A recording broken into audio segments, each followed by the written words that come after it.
Kepala Badan Pangan yang mewakili Menteri Dalam Negeri, Pak Dirjen Bangda, mewakili Kapolri, Pak Kakor Binmas Baharkam, Ketua MUI diwakili oleh Pak Niam, kami hormati Gubernur Jawa Barat dan mewakili Gubernur Banten, DKI, Jawa Tengah, dan Bapak Ibu Bupati yang juga mengikuti rapat ini. Rapat ini adalah terkait dengan penanganan dan pengendalian penyakit mulut dan kuku. Kita ketahui bersama bahwa PMK disebabkan oleh virus penyakit PMK yang sangat mudah menular, dan terutama ini bisa menular melalui kontak dan angin. Namun ini bukan tidak menular kepada manusia, dan namun menular terhadap binatang lain yang berkuku dua. Indonesia bebas PMK sejak tahun 86 dan juga diakui di tahun 90 oleh Organisasi Kesehatan Hewan Dunia. Namun di bulan Mei telah dilaporkan kasus positif penyakit mulut dan kuku di Jawa Timur di 4 kabupaten, yaitu Gresik, Sidoarjo, Lamongan, Mojokerto. Dan kemudian juga di Aceh tanggal 5, dan kemudian di Kabupaten Aceh Tamiang. Tanggal 6 Juni, kasus ini telah terjadi di 18 provinsi dan 163 kabupaten kota. Ini walaupun tidak menular kepada manusia, namun ini sangat merugikan peternak dan bisa meloncat ke hewan yang lain, dan tentu ini sangat akan berdampak pada perekonomian nasional. Perkembangan daripada penyakit ini sudah ada di 18 provinsi, 163 kabupaten kota, dan yang sakit 81.880, yang sembuh 34%, dan ini dia lakukan pemotongan bersyarat 607, masih ada sisa kasus di 52.211, dan tentu ini yang dikhawatirkan karena ini sudah dapat menular, dan yang mati ada 520. Langkah-langkah yang harus dilakukan, karena ini salah satu yang sakit terbesar berada di Aceh, kemudian Jawa Timur, Jawa Barat, Jawa Tengah, NTB. Ini adalah daerah-daerah yang jumlahnya besar, dan juga di Sumatera Utara.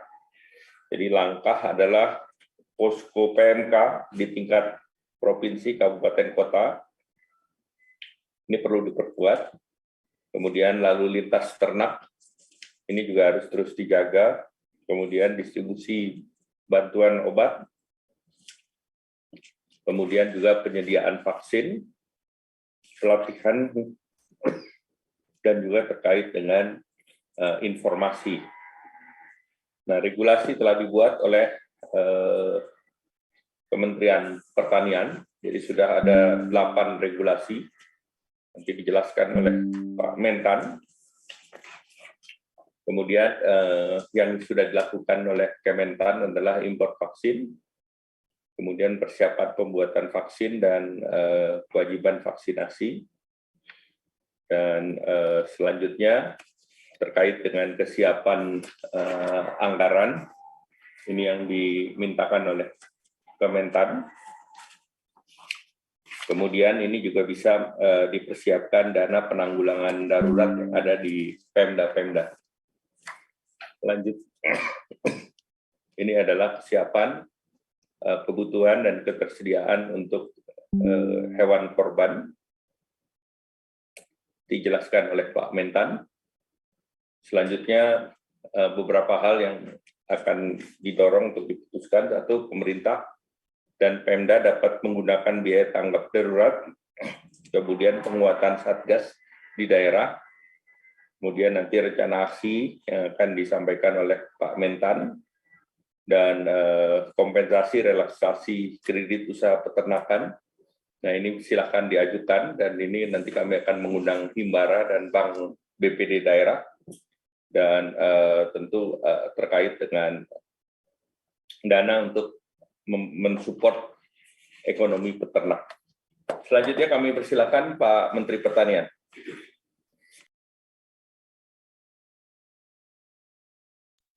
Assalamualaikum warahmatullahi wabarakatuh. Selamat pagi, Pak Menko yang sangat kami hormati, para gubernur, para menteri yang sempat hadir, beserta rakor yang sama kami hormati dan muliakan. Alhamdulillah. Bapak sekalian, sebagaimana yang tadi Pak Menko sampaikan, tolong di slide nomor 3.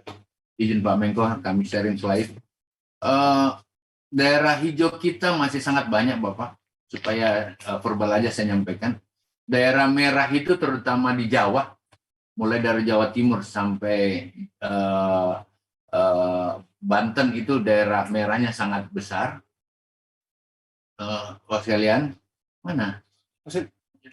Kemudian daerah merah kita seperti yang tertera di atas, sebagian di Kalimantan Tengah dan seperti itu Pak, ada di Kalimantan Timur dan di Sumatera. Tapi daerah yang hijau khususnya di timur, alhamdulillah masih cukup baik. Perkembangannya cepat banget Bapak Menko, karena ini memang PMK penyakit hewan yang paling ditakuti di dunia. Dan di Asia ini yang bebas PMK Indonesia 32 tahun lalu, kemudian Australia, Selandia Baru, dan Jepang, Pak. Yang lain terkontaminasi PMK, dan saat sekarang ini terkontraksi hampir semua daerah-daerah PMK itu di dunia, termasuk di Asia, Bapak. Oleh karena itu, saya akan tidak bicara itu, cuma memang dari penyebarannya yang tadinya dari 2 provinsi, yaitu Jawa Timur dan Aceh sesuai surat para gubernurnya. Kemudian penyebarannya cepat sekali, 16 sampai 18 provinsi sekarang, dan jumlah yang suspek itu 81.000. Kemudian kesembuhannya juga cukup bagus Bapak, 28.000, dan ini berada di 163 kabupaten. Itu terspot-spot atau terzonasi di beberapa kecamatan dan desa, jadi tidak seluruh kabupaten. Misalnya Garut ada pada zona-zona kecamatan tertentu, dari sekian di Jawa Barat ada 20 sampai 30 desa, kurang lebih seperti itu. Jadi gambaran umum saja, tentu data pastinya kami akan sajikan nanti Pak. Sisa kasus yang ada 63, dan dari 18 provinsi ini jumlah populasi hewan sapi kurang lebih 9 juta. 14 juta, Pak. Jadi 14 juta, yang terkena 81, yang sembuh itu 34%, 28.000, kemudian sisa kasus 52, yang mati 524, yang potong paksa 607. Fatwa MUI sudah keluar dan lain-lain terhadap hal ini. Bapak Menko, Bapak sekalian, para gubernur, kenapa kita cuma menentukan 2 status berdasarkan undang-undang dan ketentuan yang ada? Penetapan kasus wabah hanya kalau Pak Gubernurnya mengusulkan. Itu ya gitu ya, Dirjen ya. Seperti itu Pak. Jadi baru 2 gubernur yang mengajukan. Ada gubernur yang memang merasa bahwa memang ada eskalasi, tapi saya berharap Pak Mentan jangan dulu ditentukan. Menetapkan wabah kasus secara nasional itu oleh Bapak Presiden menurut undang-undang yang ada. Jadi kalau masih spot-spot seperti yang kami sampaikan Bapak, jadi kurang lebih seperti itu. Oleh karena itu tingkat kesembuhannya cukup menggembirakan kita, artinya trendsnya cukup bagus, kematiannya juga tidak signifikan, tapi penularannya Bapak, kita tidak boleh menganggap enteng atau tidak bereaksi yang ada. Nah, kegiatan yang ada terutama pada daerah-daerah suspek atau di 18 provinsi itu, pada 163 kabupaten itu poskonya yang kami utamakan Pak, dan gugus-gugus tugas yang kita siapkan, krisis center juga seperti itu. Kalau gugus tugas internal Kementan bersama dinas kabupaten, kalau krisis center itu sudah melibatkan TNI Polri dan unsur lain di dalamnya Bapak. Jadi itu Pak Menko, untuk sementara memang kita merasa bahwa penanganan PMK ini lebih banyak kebijakan daerah atau dilakukan downsizing agar daerah sendiri lebih banyak ke depan, kemudian diasistensi penuh oleh Kementan, Bapak. Oleh karena itu ada 3 agenda darurat. Intinya agenda darurat itu adalah lebih banyak pencegahan dan lain-lain, kemudian memulihkan dengan penyuntikan obat-obatan belum vaksin, Pak. Dan sekarang ini tanggal 9, tanggal 10 beberapa vaksin darurat juga, karena belum seluruhnya, dari beberapa negara akan masuk. Ada 3 negara yang sudah berkomunikasi dan melakukan kontak dengan kita, mudah-mudahan tanggal 9, tanggal 10 bisa masuk. Yang pertama dari Prancis, yang kedua dari Brasil, dan dari Australia yang memang akan membantu kita. Tidak semua vaksin yang cocok, termasuk yang di Malaysia maupun di Thailand nggak cocok, karena serotype yang ditemukan dari virus yang ada adalah serotype O dengan ketentuan-ketentuan lainnya. Artinya ada serotype-nya, kemudian ada lainnya, ada strain-nya yang berbeda dengan tempat lain. Yang cocok adalah yang ada di Brasil, yang cocok adalah yang ada di Prancis, dan yang cocok ada di Australia. Semua ini harus melalui lab, dan tentu saja bersama dengan asosiasi-asosiasi lain kita coba mantapkan semua, Bapak, seperti apa yang ada. Oleh karena itu 3 langkah ini sudah dilakukan. Penetapan wabah itu baru 2 provinsi, dan provinsi lain belum kita tetapkan karena Bapak Gubernurnya belum mengusulkan, karena ada beberapa pertimbangan, Bapak Menko. Yang pertama, mencegah kepanikan terutama menghadapi Idul Kurban. Kedua, eskalasi secara nasional belum, artinya sampai kemarin itu pertimbangan kita belum sampai kita anggap harus kita nyatakan wabah nasional, begitu. Masih wabah tersonasi. Kenapa demikian, Pak? Agar ini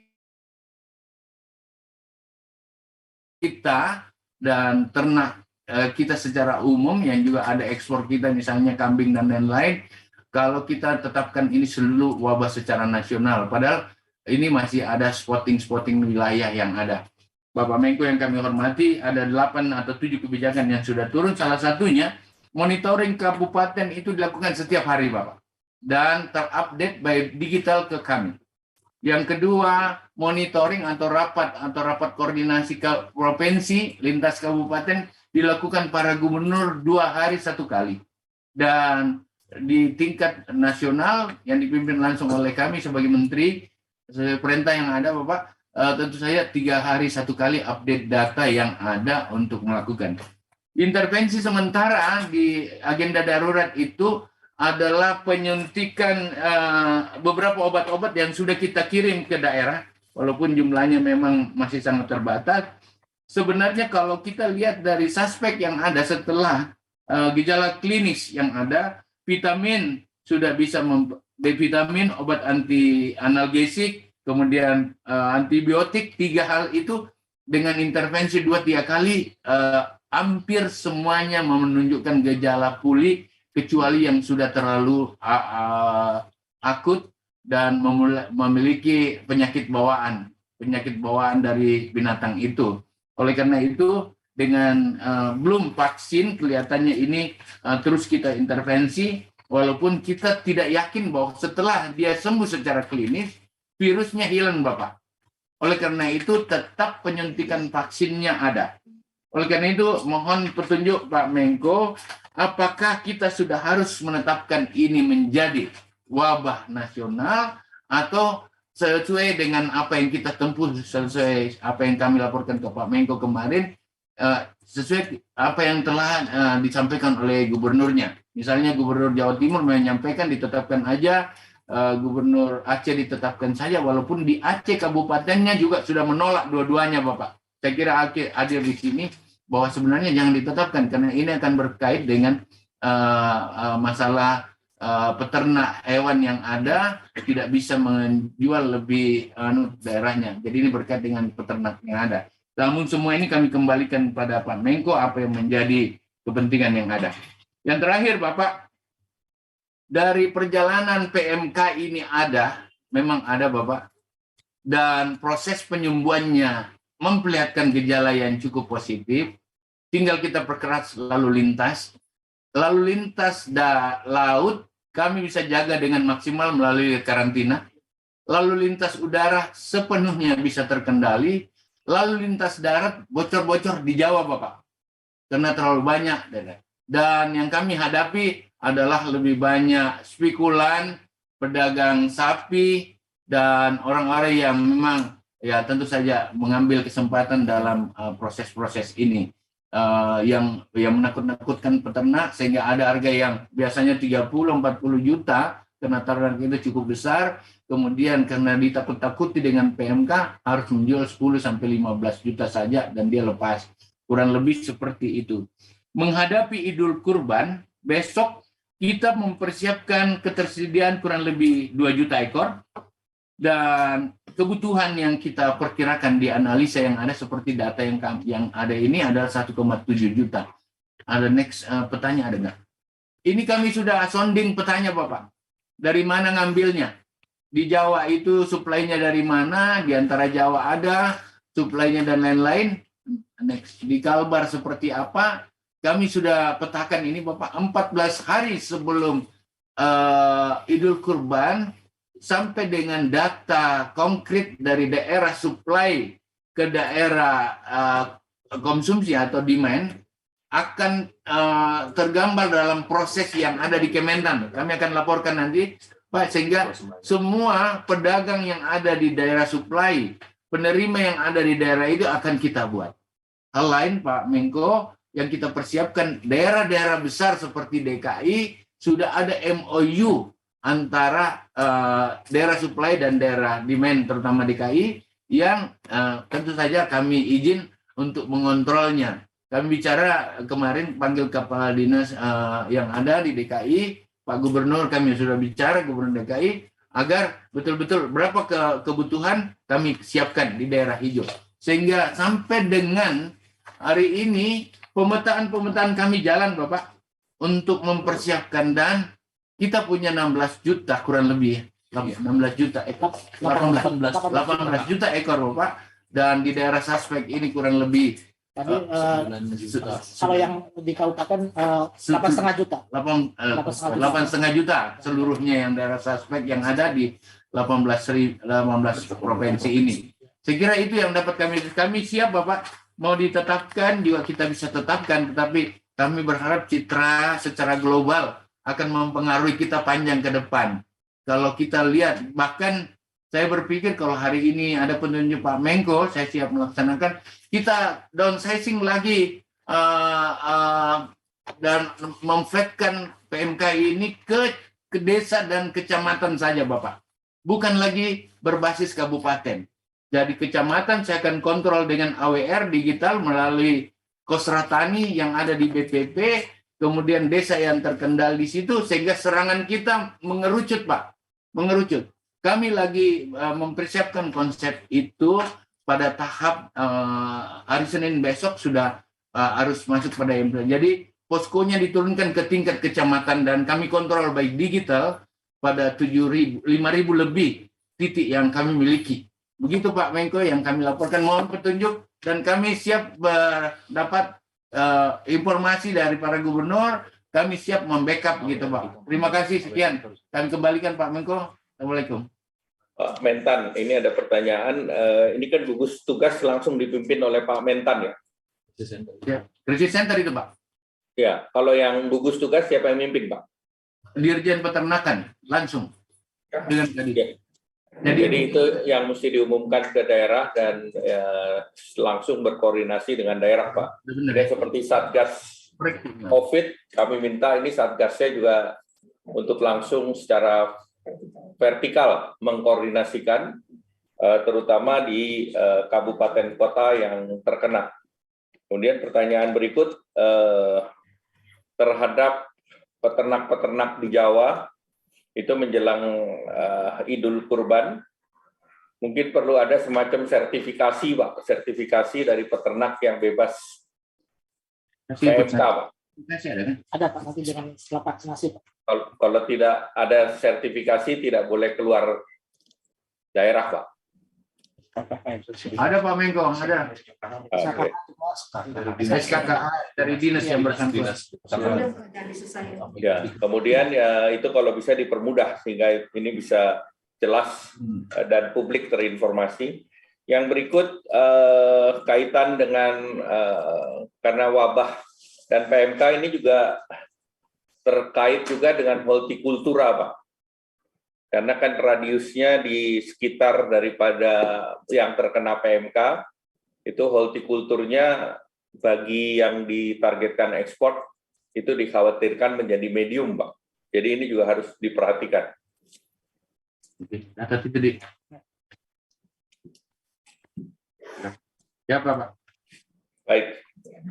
Selanjutnya kami persilahkan dari Kepala Badan Pangan. Bismillahirrahmanirrahim. Assalamualaikum warahmatullahi wabarakatuh. Terima kasih Pak Menko yang kami hormati, Pak Mentan, para Menteri, Kabaharkam, Bapak Gubernur dan Bupati. Izin kami hanya mengupdate neraca ketersediaan sehingga kemarin pada saat kita harus sampaikan bahwa ketersediaan sampai dengan Juli nanti jelang Idul Adha itu memang kita cukup untuk ruminansia. Jadi total akhir Juli akan ada sekitar 50.000 ton sehingga kita pastikan ketersediaan cukup. Yang berkaitan dengan PMK, kita mengapresiasi Pak Mentan dan jajaran karena bekerja keras dengan seluruh dinas seluruh Indonesia. Concern kami memang ada nanti Pak Mentan minta tolong divaksin, kemudian rapid antigen, PCR, dan memang kami kemarin mengajukan contohnya untuk mobilisasi stok laut ya Pak dari Parepare ke Tanjung Priuk itu juga saya rasa bisa kita lakukan dengan karantina yang ketat dan cek darah dari seluruh sapi yang ada. Berikutnya Pak Menko, untuk kurban, next slide. Sesuai dengan Fatwa MUI nomor 32 tahun 2022 mengenai hukum dan panduan pelaksanaan kurban saat wabah PMK, ini bisa kita terapkan. Jadi penyedia kurban online juga sudah ada. Di sana juga ada surat edaran Pak Menteri Pertanian mengenai pelaksanaan kurban dan pemotongan hewan dalam situasi wabah PMK. Ini juga bisa dikerjakan. Sehingga untuk kondisi hewan, gejala PMK ringan, tidak pincang, bisa berjalan dan tidak kurus, ini adalah sah untuk kurban. Dan beberapa keterangan ini. Kami rasa ini juga kita perlu campaign, tidak perlu memobilisasi stok yang signifikan, tetapi bisa dilaksanakan di daerah sentra produksi. Demikian masukan dari kami, Pak Menko. Terima kasih. Terima kasih, Pak Kepala Badan Pangan. Selanjutnya kami persilahkan dari Kakor Bidmas Baharkam.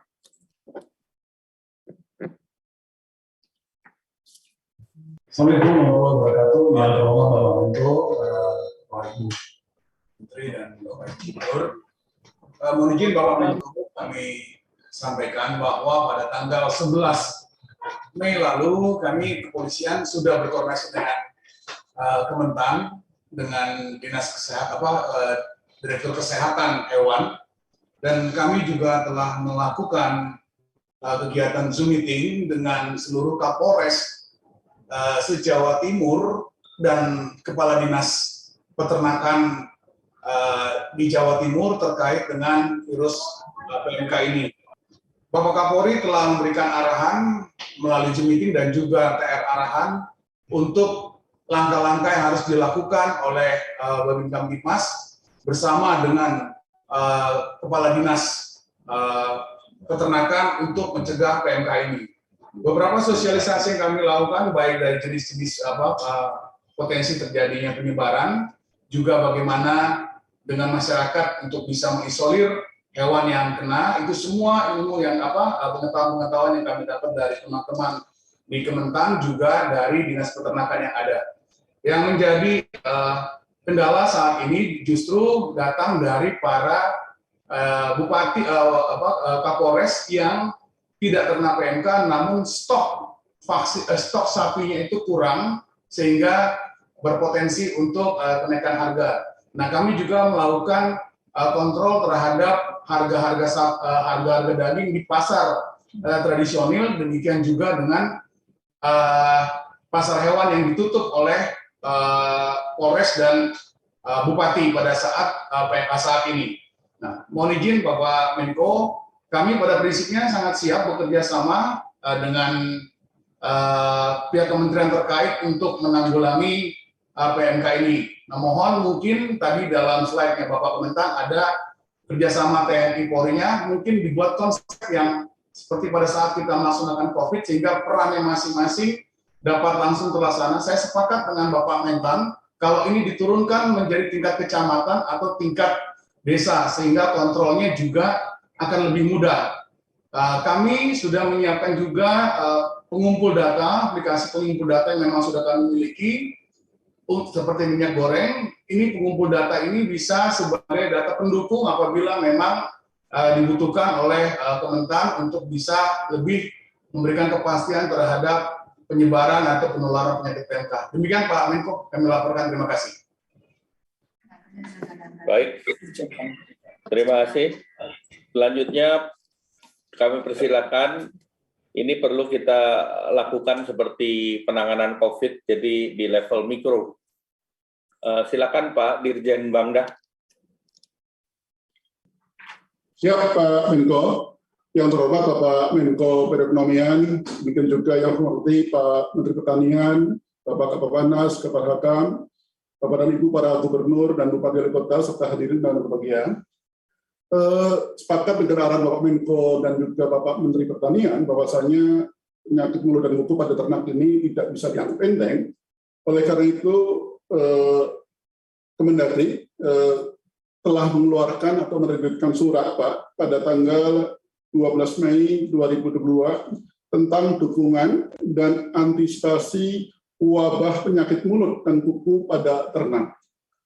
Nah, surat itu kita tujukan waktu itu kepada 3 gubernur, yakni Gubernur Jawa Tengah, Jawa Timur, dan Aceh. Ada 3 hal yang utamanya kita sampaikan, yakni terkait pengendalian dan penanggulangan wabah PMK, kemudian juga melakukan pengawasan pada lalu lintas hewan dan sesuai dengan ketentuan peraturan perundang-undangan yang berlaku.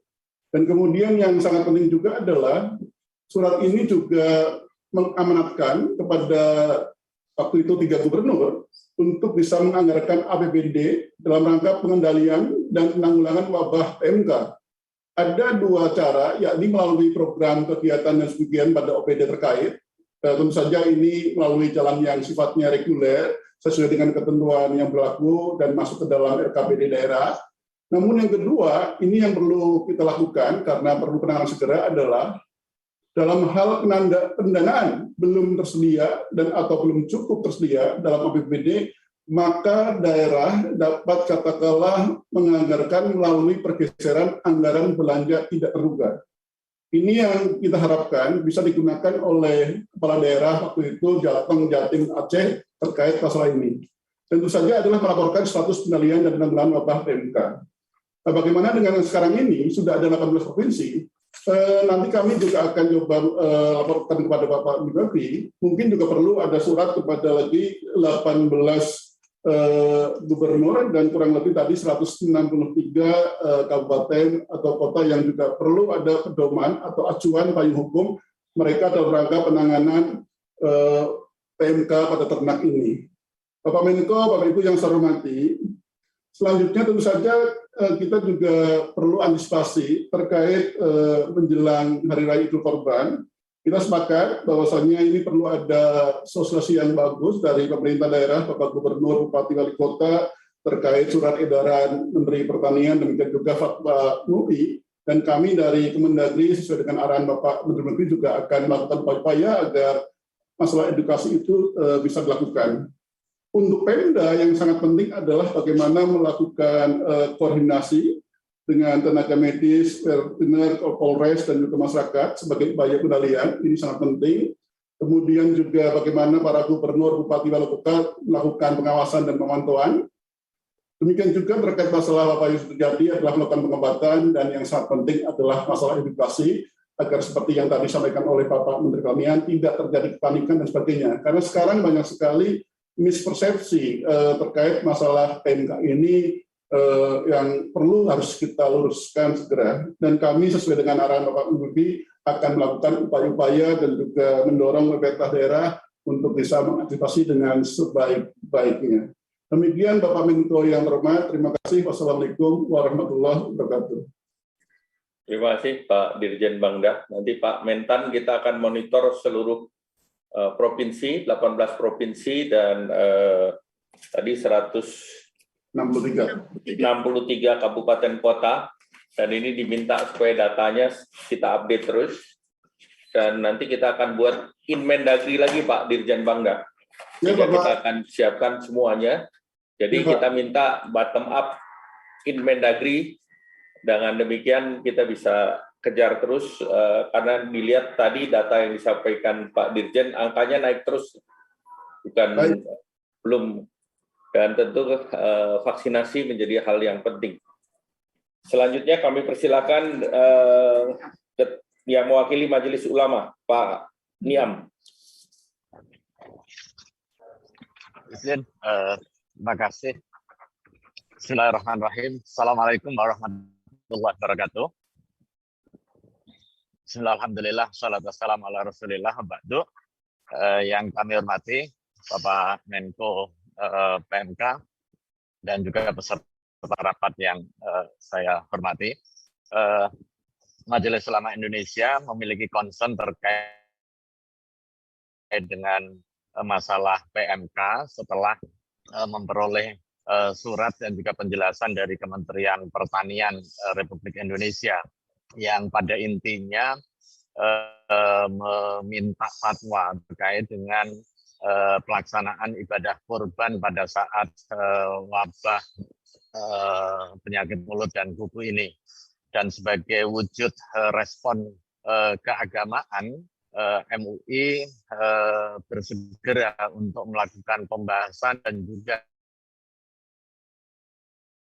ya, tanggal 31 Mei 2022 menetapkan fatwa tentang pelaksanaan ibadah kurban saat wabah penyakit mulut dan kuku ini, yang intinya pertama bagaimana fatwa ini menjadi salah satu solusi keagamaan dan juga kontribusi keagamaan di dalam menangani penyakit mulut dan kuku, agar pelaksanaan ibadah kurban dapat terlaksana sesuai dengan syarat dan rukunnya, terutama terkait dengan aspek kesehatan, kemudian bebas dari cacat yang bisa menghalangi keabsahan pelaksanaan ibadah kurban.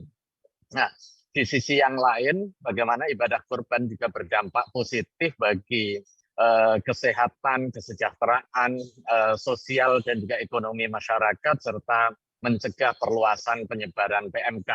Nah, setelah dilakukan pendalaman, fatwa ini secara khusus mengklasifikasi jenis penyakit mulut dan kuku yang dialami oleh hewan, khususnya sapi dan juga kambing, dengan dua kategori. Kategori yang pertama, PMK dengan gejala klinis ringan yang ditandai dengan lepuh pada hewan, tetapi belum menunjukkan gejala yang membahayakan, lebih terkait dengan faktor penurunan berat badan. Ya. Dalam kondisi yang seperti ini, secara syar'i dia masih memenuhi syarat absahnya. Kemudian klasifikasi yang kedua adalah hewan yang terpapar PMK dengan gejala klinis berat, yang ditandai salah satunya adalah lepuh pada kuku yang menyebabkan kuku terlepas sehingga berdampak kepada kepincangan atau ketidakmampuan dia berjalan. Maka dalam kondisi yang seperti ini dia tidak memenuhi keabsahan untuk dijadikan hewan kurban. Nah, upaya klasifikasi ini sebenarnya bagian dari ikhtiar keagamaan untuk melakukan verifikasi secara teknis di tingkat lapangan agar di satu sisi kita waspada, tetapi di sisi yang lain kita tidak menyebabkan ketakutan yang berlebih, mengingat PMK ini tidak menular kepada manusia, kemudian juga tidak berdampak secara signifikan terhadap kualitas daging. Nah, ini yang disampaikan dalam perspektif keagamaan. Kemudian ketika ada policy yang ditetapkan oleh pemerintah melalui Kementerian Pertanian dan juga dinas terkait karantina hewan yang berada di dalam daerah wabah, maka fatwa ini juga memberikan solusi. Salah satunya adalah pelaksanaan kurban dimungkinkan untuk dilakukan tanpa harus melihat dan atau melakukan sembelihan secara sendiri. Umat Islam bisa memotong dan juga membeli hewan kurban di tempat sentra hewan yang berada di daerah wabah tersebut. Nah, ini bagian dari ikhtiar untuk meminimalisir pergerakan, tetapi pada saat yang sama solusi bagi peternak bisa diperoleh untuk pelaksanaan hewan kurban, dia bisa diakses untuk kepentingan dibeli oleh pekurban. Nah, yang terakhir, beberapa solusi keagamaan ini setidaknya bisa menjadi salah satu tools untuk membangun ketenangan bagi pekurban di satu sisi agar mereka bisa menggunakan fatwa ini sebagai panduan pelaksanaan ibadah kurban pada saat PMK menjalar. Kemudian yang kedua juga bagi peternak agar mereka juga tidak memaksakan diri untuk melakukan pergerakan hewan, tetapi tidak merugikan secara sosial dan juga ekonomi. Nah, untuk itu Pak Menko mohon izin kalau diperkenankan fatwa ini menjadi salah satu tool KIE secara intensif agar bisa dipedomani baik di tingkat masyarakat, peternak, termasuk juga pemerintah, lebih khusus lagi pemerintah yang terdampak PMK ini, karena walau bagaimanapun momentum PMK ini beririsan dengan ibadah kurban, sehingga pendekatan keagamaan menjadi salah satu langkah efektif untuk memitigasi sekaligus juga menanggulangi masalah ini. Saya kira itu, terima kasih. Kurang lebihnya mohon maaf. Assalamualaikum warahmatullahi wabarakatuh. Terima kasih Pak Niam. Nah, selanjutnya kami persilakan Bapak Wagub Jawa Timur, karena ini merupakan salah satu daerah yang paling besar nih. Silakan Pak Wagub. Izinkan kami melaporkan langkah yang telah dilakukan pada tanggal 31 Mei telah diterbitkan surat edaran yang menjelaskan persis apa yang tadi Pak Menko sampaikan juga, bahwa lalu lintas hewan ini dikhususkan hanya bagi yang sudah memiliki surat keterangan kesehatan hewan. Ini adalah langkah strict yang dilakukan dengan berkoordinasi dengan Forkopimda, yaitu kepolisian dan juga TNI, untuk kemudian memastikan bahwa tidak terjadi lalu lintas ternak yang berisiko. Kita juga telah mengklasifikasi wilayah itu menjadi wilayah wabah atau wilayah non wabah, di mana di wilayah wabah ini kami tidak mengizinkan ada hewan livestock gitu, sedangkan di wilayah yang non wabah masih diperbolehkan setelah memiliki surat keterangan kesehatan hewan.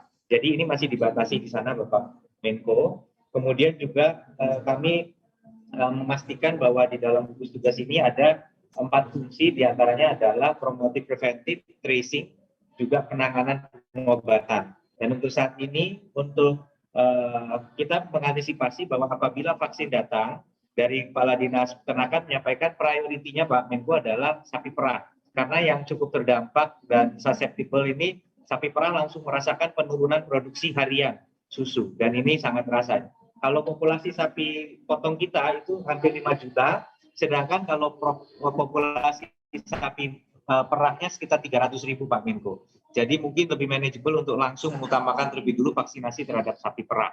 Untuk yang lainnya Pak Menko kira-kira sesuai dengan apa yang telah tadi disampaikan oleh Pak Menteri Pertanian, kami juga menunggu apakah kemudian untuk penetapan ini akan dilakukan per kecamatan Kalau sekarang memang untuk lalu lintas hewan ternak hidup lintas kecamatan itu menjadi otoritas bupati, lintas kabupaten kota otoritas provinsi. Nah, tetapi apabila nanti kita akan mengerucutkan lagi pendefinisian wilayah wabah ini ke tingkat desa atau kecamatan, kami tentu siap menyesuaikan. Demikian kira-kira yang kami laporkan kesempatan ini, Pak Menko. Jadi mungkin karena ini sangat menular, lebih baik kita turunkan ke desa dan kecamatan, Pak, sehingga dibentuk posko-posko di masing-masing daerah, Pak Wagub. Ya, Bapak, mohon izin maksud kami begini, kami sekarang menggunakan terminologi kawasan daerah wabah. Saat ini yang qualify sebagai daerah wabah ini ada 4 wilayah, Bapak, yang masuk ke dalam wilayah wabah. Sedangkan memang yang tertular ini sebenarnya sudah melebihi itu. Mohon izin kami pastikan bahwa saat ini yang masuk wilayah wabah adalah Gresik, Lamongan, Sidoarjo, dan Mojokerto. Sedangkan yang bebas ini ada 7 daerah. Jadi sisanya dari 38 dikurangi 7 artinya 31 ini masuk kategori tertular, di mana 4 di dalamnya masuk wilayah wabah. Tapi apabila ini nanti dikerucutkan, Bapak, mungkin kebijakan terkait lalu lintas hewan apakah kemudian akan menyesuaikan, kira-kira demikian. Namun untuk penanganan, gugus tugas penanganan kami setuju untuk dilakukan semikro mungkin. Terima kasih. Menurut saya ini kita langsung aja ke mikro, Pak, karena ini kan sangat menular dan penularannya cepat. Dan ini akan menular melalui medium hortikultura juga. Kita jangan sampai nanti ada larangan ekspor sayur-sayuran, Pak. Karena beberapa negara lain udah raising flag, udah naikin bendera. Kalau kita di daerah Jawa Timur seperti itu, mungkin mereka tidak mau menerima ekspor termasuk buah-buahan dari Jawa Timur, Pak. Jadi ini harus kita tangani secara tegas. Mohon petunjuk Pak Menko, maksud kami satu lagi, terima kasih arahannya. Maksud kami kalau sekarang ini kan sifatnya langsung menyeluruh, Pak. Artinya misalnya wilayah wabah itu adalah Gresik, padahal ada beberapa desa atau kecamatan yang hijau. Sekarang pun mereka terdampak, kita tidak bisa mengizinkan mereka untuk mengirimkan hewan ternak hidup. Tetapi kalau kita mikrokan ke tingkat desa, mungkin hanya desa-desa yang kita identifikasi saja yang tidak boleh mengirimkan. Nah, ini yang mungkin nanti kami mohon petunjuk juga dari pusat. Mikro penting, sertifikat penting, pengawasan penting, Pak. Jadi kalau pengawasan yang nggak siap, ya wilayahnya diwabahkan, Pak. Sehingga binatang itu tidak bergerak. Baik. Ya. Terima kasih. Baik, terima kasih. Selanjutnya kami persilakan Pak Gubernur Jawa Barat, karena ini kemarin foto-foto di media terkait dengan Lembang. Silakan Pak Gubernur.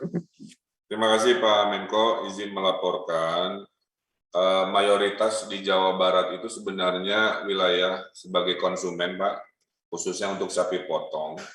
Jadi rute ke Jawa Barat itu penularannya melalui sapi potong, tapi karena pola tradisi mengelola ternaknya berdekatan dengan sapi perah, sekarang ini mayoritas justru di sapi perah, Pak. Sehingga kami sedang menyiapkan contingency plan terhadap potensi penurunan susu yang datang dari sapi perah yang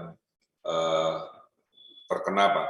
Walaupun dalam statusnya terbagi dua, Pak Menko, ada yang tertular dan sudah konfirmasi, dan mayoritas hampir 80% itu adalah masih suspek, kira-kira begitu, yang kami tunggu konfirmasinya. Kemudian langkah-langkah seperti dari surat edaran Pak Menteri Pertanian sudah kami pedomani. Tadi juga kami sudah rapat karena menjelang Idul Kurban, kami memberikan narasi yang menenangkan, Pak. Kalau memang pakai desa kelurahan, sebenarnya wilayah yang terdampak di Jawa Barat itu hanya 4%, Pak Menko. Kalau pakai kecamatan 30%, kalau pakai kabupaten karena 23 dari 27 tentunya terkesan banyak 85% wilayah. Padahal realita geografisnya berdasarkan lokus, kalau kita turunkan ke desa kelurahan, narasi publiknya, khususnya di Jawa Barat itu hanya 4%, sehingga 96% atau 95-nya relatif aman. Kemudian juga kita menenangkan warga jika akan Idul Kurban, semua hewan ternak yang layak potong tentunya kita akan beri sertifikat dalam bentuk tanda di kuping, Pak, seperti anting atau kepingan yang ditindik di kuping hewan. Sudah kita konsultasikan dengan MUI, itu tidak menjadikan hewan itu cacat, kira-kira begitu, karena hanya ditindik dan sebagai penanda keamanan. Nah, mudah-mudahan sambil klinisnya yang saya setuju, kita seperti pandemi COVID, kita berlakukan berlapis-lapis, vaksinasi, pembatasan wilayah berbasis mikro, juga pembatasan pemeriksaan kami di perbatasan, juga secara syariat, kita terus edukasikan, Pak, melalui media-media agar masyarakat tenang, karena pemerintah menjamin bahwa hewan kurban yang nanti akan dipotong ada tanda-tanda dari kami bahwa itu layak melalui syarat tadi, Pak. Lain-lain kita terus monitor dan saya tadi menyimak semua akan kita pedomani, Pak, di Jawa Barat. Terima kasih, Pak Menko. Terima kasih, Pak Gubernur Jawa Barat. Selanjutnya kami persilakan dari yang mewakili Aceh. Silakan. Pak mewakili Gubernur. Izin Pak Menko. Ya. Dengar suara kami, Pak? Ya, silakan, Pak. Baik, terima kasih, Pak. Ini kami dari Kepala Dinas Pertanian, Perkebunan, Peternakan Aceh Tamiang, Pak. Dia merupakan memang basis PMK yang pertama merebak itu di Aceh, itu di Kabupaten Aceh Tamiang. Dan alhamdulillah kondisi hari ini Kabupaten Aceh Tamiang ini sudah kondusif. Artinya sudah banyak ternak itu sembuh. Yang dulunya awalnya itu sampai 300-an, 400-an per hari yang terjangkit. Dan alhamdulillah hari ini tinggal puluhan. Artinya kami dari Dinas Peternakan bersama Pemkab Kabupaten Aceh Tamiang nanti akan rapat segera untuk menyikapi surat Bapak Menteri, dan juga kami artinya untuk kurban kami yakini Tamiang bisa berjalan sebagaimana yang kita harapkan. Dan kami ada 4 posko yang sudah kita letakkan di Kabupaten Aceh Tamiang untuk membawahi 12 kecamatan, Pak. Dan alhamdulillah posko-posko kita dipimpin oleh 1 orang dokter hewan. Dan ini nantinya bersama kami di Kabupaten Aceh Tamiang ada jumlah dokter hewan itu ada sekitar 10 orang. Dan ini nanti kita sepakati, akan kita buat semacam karantina 14 hari sebelum hari H. Walaupun karantina itu nantinya sifatnya lokal, di mana di kecamatan itu akan dilakukan penyembelihan hewan kurban, dan ini sebelum 14 hari sebelum hari H, ini sudah diawasi oleh masing-masing dokter hewan yang memberikan SKKH, menjamin kesehatan dari ternak itu terjamin. Dan ini akan kita sepakati, dan kami sudah melalui radio dan sebagainya, kita sudah informasikan kepada masyarakat untuk dapat melaksanakan kurban ini sebagaimana yang kita harapkan. Demikian Pak Menteri Pertanian, Pak Menko yang dapat kami laporkan. Pertanyaannya, kenapa di Aceh Tamiang turun walaupun belum divaksinasi? Gimana Pak Menko? Bagaimana caranya menurunkan yang terkena? Karena hari ini vaksinasinya kan belum datang. Setelah kita hamati Pak Menko, ini kita melakukan pengobatan. Baik itu obat penurunan panas, vitamin, dan juga secara tradisional petani memberi jamu, memberi gula merah, induk kunyit, dan sedikit asam jawa. Dan ini kondisi hari ini, yang kemarin itu terpaparnya sampai 8 ribuan, ini tinggal 3 ribuan Pak Menko. Tapi untuk kita katakan ini sembuh, itu kita belum berani. Kenapa? Virus itu masih berada. Namun hari ini ternak kami di Kabupaten Aceh Tamiang itu sudah makan normal, sudah berjalan sebagaimana layaknya, tidak ada lagi yang terpapar. Begitu Pak Menko. Baik, namun harus diwaspadai, ini seperti COVID juga, ini bisa jadi silent, Pak. Ya Pak Menko, kami di perbatasan Sumatera Utara tetap hari ini masih ada pos, artinya lalu lintas ternak. Baik pun dari Aceh keluar ke Sumatera Utara maupun dari Sumatera Utara untuk ke Aceh. Ini tetap masih kita lakukan posko, Pak. Bekerjasama dengan Bapak TNI, Polri, Satpol PP, dan Perhubungan. Baik, terima kasih. Selanjutnya, wilayah juga yang tinggi dan juga pemasok Nusa Tenggara Barat. Silakan, Nusa Tenggara Barat.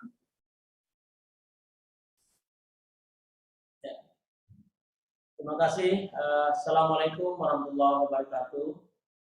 Mohon izin, seharusnya yang hadir pada kesempatan ini adalah Bapak Ida, tapi dalam perjalanan menuju ruangan ini, saya sampaikan Pak Menteri Perekonomian dan Menteri Pertanian, kasus di Provinsi Nusa Tenggara Barat terjadi pada tanggal 4 Mei. Kemudian setelah ada peneguhan diagnosa oleh BPPD Denpasar, kami laporkan bahwa pada tanggal 9 Mei tahun 2022, waktu itu total kasus adalah 130 ekor di dua provinsi kabupaten, yaitu Kabupaten Lombok Tengah 63 ekor dan Lombok Timur 70 ekor. Kemudian hari ini kasus itu sudah meningkat, sudah sampai ke angka 19.743 ekor, sudah berada di semua kabupaten di Lombok. Sedangkan di Pulau Sumbawa masih bebas dari PMK. Dari kasus yang ada, angka kesakitan masih 10.823 ekor, mati 11 ekor, dan sembuh 8.808 ekor, dan potong paksa 101 ekor. Kegiatan yang kami lakukan untuk kegiatan ini adalah, jadi ini kami sudah melakukan koordinasi ya kepada pemerintah daerah, kemudian dengan pusat. Kami sudah bersurat ke pusat untuk ditetapkan sebagai daerah wabah, akan tetapi memang dengan berbagai pertimbangan, terutama kaitan dengan bagaimana memenuhi kebutuhan daging atau hewan kurban untuk DKI dan sekitarnya, dan juga berdasarkan juga surat edaran dari Badan Karantina Pertanian nomor 14.203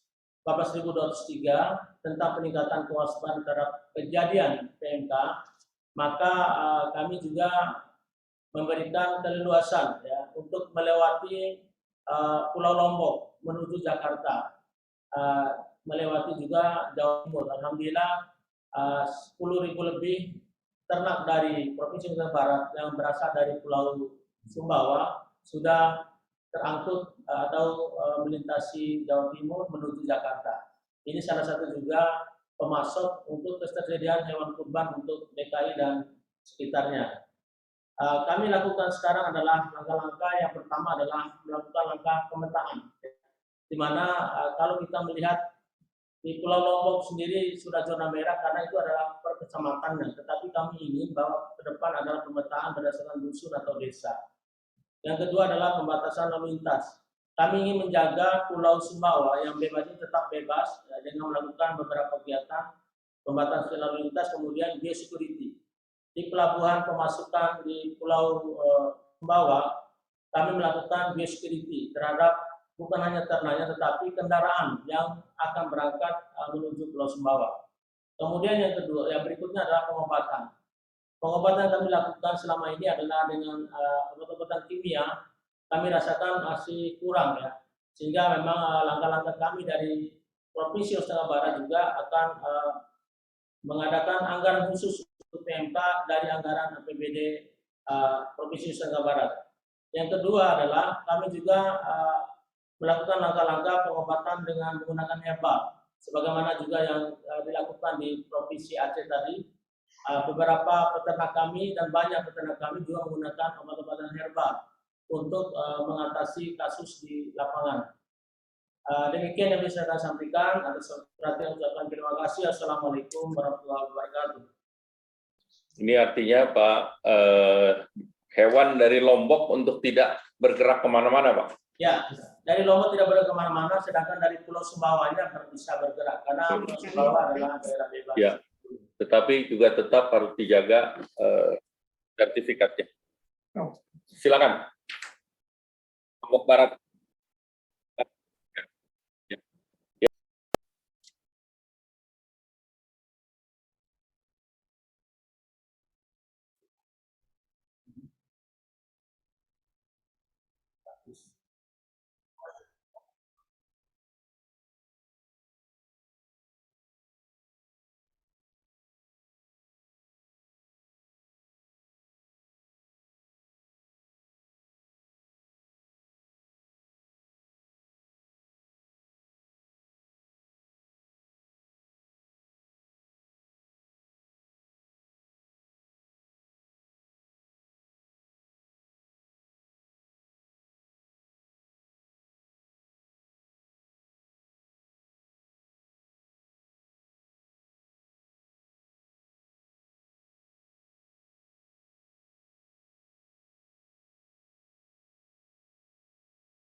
menghadang jalur sapi yang keluar ataupun masuk ke Lombok Barat. Nah, pasar-pasar saya tutup untuk sementara waktu karena gerakan penambahan penyakit untuk PMK ini karena penyebarannya sangat cepat. Tapi alhamdulillah bisa kita hadang dengan melakukan pengobatan, Pak Menko.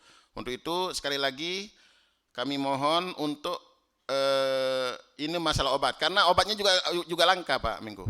Karena kita mencari obat di daerah juga nggak ada. Kemarin saya beli, untung ada teman-teman donatur yang memberikan kami untuk obat, membeli di Bali obatnya.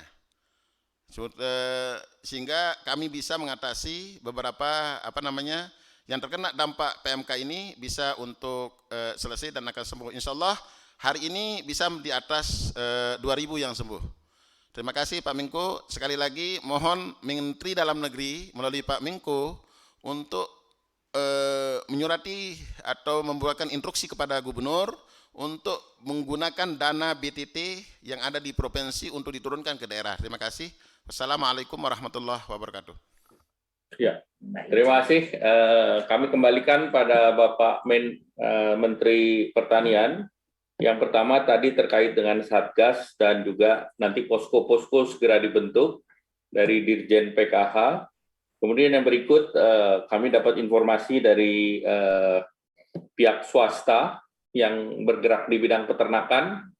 Mereka bisa mengadakan vaksin sendiri, namun masih menunggu Permentan. Jadi menurut saya kita berikan saja izin pihak swasta untuk mengadakan vaksin sendiri karena banyak peternakan yang cukup mampu. Kemudian yang berikut terkait dengan obat-obatan, mungkin dari Pak Mentan, obat-obatan yang perlu digunakan dan juga dikerahkan obat-obatan secara semaksimal mungkin dan kemudian dipermudah izin edarnya, Pak. Karena ini kan sapi, Pak, jadi nggak perlu seperti Badan POM, Pak. Langsung edar aja, Pak, langsung kasih. Demikian, kami persilakan Pak Mentan. Ya, Pak Menko. Yang pertama, masalah vaksin. Kita udah tetapkan, Pak, ada vaksin bantuan pemerintah, vaksin bantuan swasta, dan vaksin yang terkait dengan peternak mandiri. Jadi vaksin mandiri. Ada 3, Bapak. Segera kami keluarkan, sebenarnya sudah ada persetujuan untuk menggunakan itu. Oleh karena itu, yang pertama siapapun yang mau menggunakan vaksin boleh, Bapak Menko, cuman harus tetap terkonfirmasi dengan kami. Menggunakan vaksin yang keluar dari serotype dan lain strain yang ada menambah virus, Bapak. Jadi itu yang kami punya referensi, tetapi tidak akan menyulitkan. Tidak akan menyulitkan. Ini hari dia masukkan suratnya, Pak Menko. Saya sikapi ini hari juga dan besok dia langsung bisa melakukan vaksin. Itu yang pertama janji kami pada Pak Menko hari ini. Yang kedua, Pak, saya sependapat dengan Satgas lain, terutama dari Polri, kita turunkan, Pak, titik tumpuan posko kita pada kecamatan dan desa merah seperti apa yang tadi disebutkan oleh Wagub Jawa Timur. Livestock sangat-sangat dikendalikan untuk tidak keluar dan masuk di daerah desa. Kemarin ini terlalu luas karena kabupaten kita tetapkan itu bersoal, Bapak. Bersoal. Jadi itu akan kami sikapi dengan edaran-edaran kalau Pak Menko sependapat dengan itu. Kemudian ada 3 petunjuk Pak Menko tadi. Jadi mikro penanganan akan kami jabarkan. Ini dirjen saya, direktur saya ada, Pak. Kemudian SKKK, surat keterangan kesehatan hewan atau sertifikat menurut Bapak tadi akan kami permudah. Tetapi memang ini jangan diperjualbelikan begitu, Pak. Harus melalui posko atau krisis center yang ada setelah kita turunkan ke daerah. Karena ini peak season, Pak. Peternakan sekarang ini saatnya dapat uang. Oleh karena itu memang nggak boleh ada kepanikan, kita harus turun. Kemudian ketiga, pengawasan, Bapak. Saya sependapat. Terima kasih Pak Gubernur Jawa Barat sudah melakukan rakor kemarin dan cukup bagus. Dan hasilnya juga sangat baik, Pak. Jadi beberapa foto di medsos itu lebih banyak hewan off care, Pak, di Lembang. Jadi hewan yang sudah off care yang masuk bersamaan dengan yang PMK potong paksa. Kira-kira begitu setelah kita keluar. Dan ini dikoordinasi oleh koperasi di setempat, koperasi susu, dan medsosnya keluar memberikan keterangan yang berbeda begitu Pak. Sekarang ini normal kembali dan setelah langsung dipantau oleh para gubernurnya. Saya lihat kalau gubernur aktif Pak, kita bisa cegah ini lebih baik. Itu yang kedua. Yang ketiga, kami akan selalu memberi laporan setiap minggu kepada Pak Menko apa-apa yang kita lakukan untuk mendapatkan.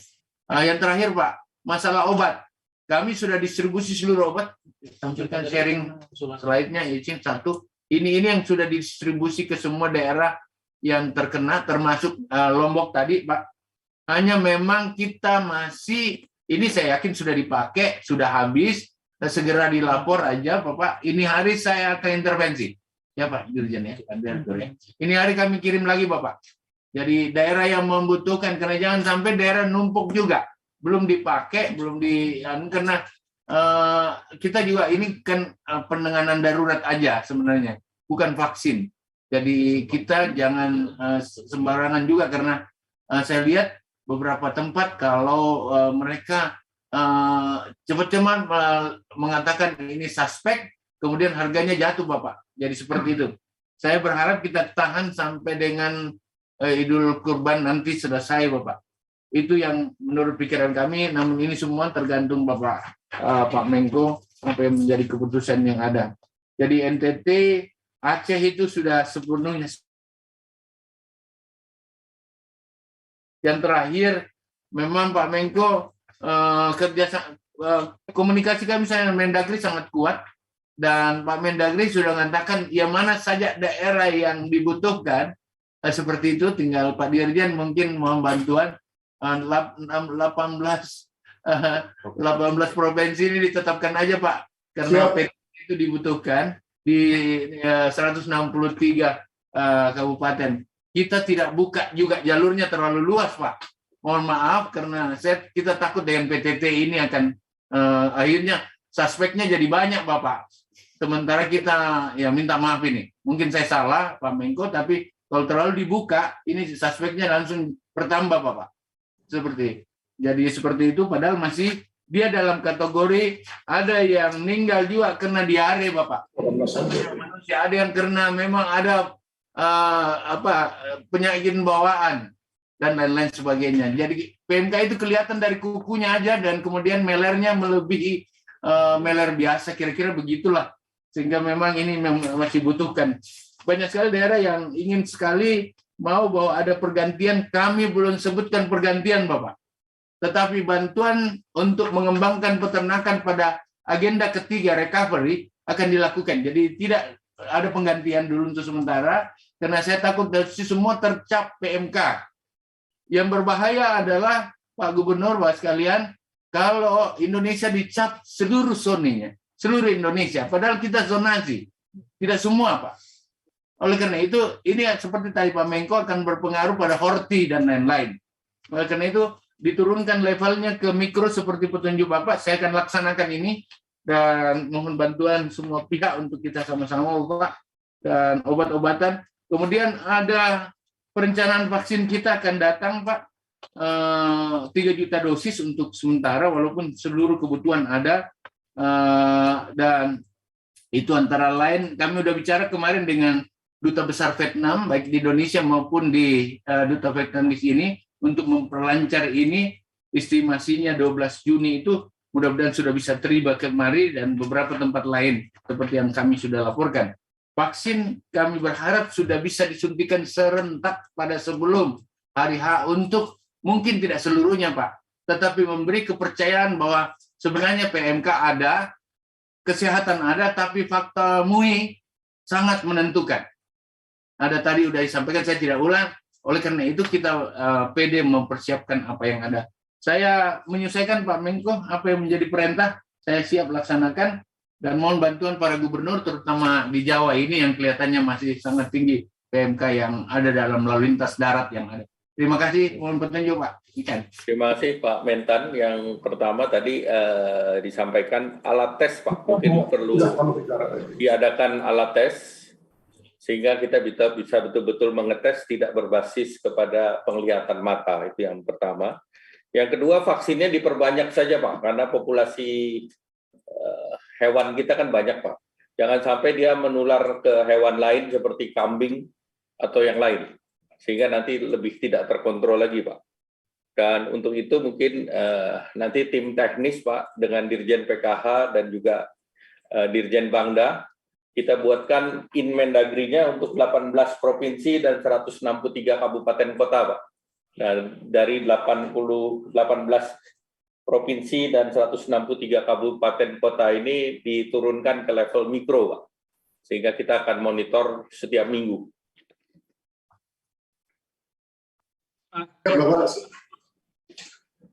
Ya. Baik, Pak Menko, insya Allah hari ini akan kami buat suratnya, mudah-mudahan besok pagi paling lambat sudah bisa kita kirimkan ke 18 provinsi dan 163 daerah tersebut. Terima kasih. Ya, dikoordinasi dengan Kementan Pak, Dirjen Bangda secara teknis. Ya. Tunggu Pak. Baik. Satu Kalau lagi, tidak, ya Pak Menko, silakan. Ya. menghadapi Idul Kurban, yang kami butuhkan kapal dari Menhub, Pak, perbantuan, Pelindo dan lain-lain, karena ini akan kita coba kendalikan daerah supply dan daerah domainnya. Kemudian kapalnya pun harus kita cek, Pak. Ya. Seperti itu supaya kita yakin. Kemudian bantuan untuk PCR dari lab-lab yang akan kami gunakan oleh kesehatan yang ada, Kementerian Kesehatan, Bapak. Mohon surat Pak Menko, saya kira yang tepat, Pak. Kami usulkan suratnya nanti dari hari ini, dan Pak Menko mohon diperintah ke Menkes Pak untuk kami bisa gunakan, karena lab kami juga digunakan untuk COVID kemarin. Jadi oleh karena itu lab itu supaya semua 163 langsung bisa bergerak melakukan PCR. Yang terakhir sekali Pak Menko, dana PIN-nya anggaran saya tentu akan perhadapkan. Anggaran sesuai perencanaan Pak. Jadi nanti kita akan bahas dengan Menteri Keuangan dalam waktu segera. Dan yang paling penting satu lagi Pak, izin edar obat-obatan hewannya segera dikeluarkan saja Pak. Karena ini kan semua satu atap Pak di Kementerian Pertanian semua. Ini hari Pak. Ya. Baik. Baik, terima kasih. Kita akan terus monitor secara mingguan.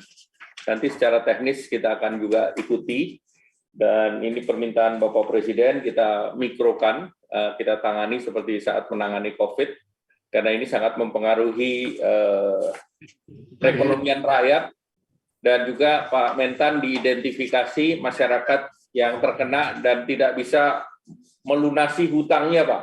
Kita alarm lebih awal, nanti kita minta untuk semacam restrukturisasi awal, terutama di daerah-daerah yang 163 tadi, Pak. Baik, kalau tidak ada kami ucapkan terima kasih Pak Menteri Pertanian, Pak Kepala Badan Pangan, yang mewakili Dirjen Bangda, Kakor Binmas Baharkam, kemudian dari Komisi Fatwa MUI, dari Gubernur Jawa Barat, Wagub Jawa Timur yang mewakili Banten, Jawa Tengah, DIY, NTB, Aceh, dan juga para bupati. Terima kasih. Wassalamualaikum warahmatullahi wabarakatuh.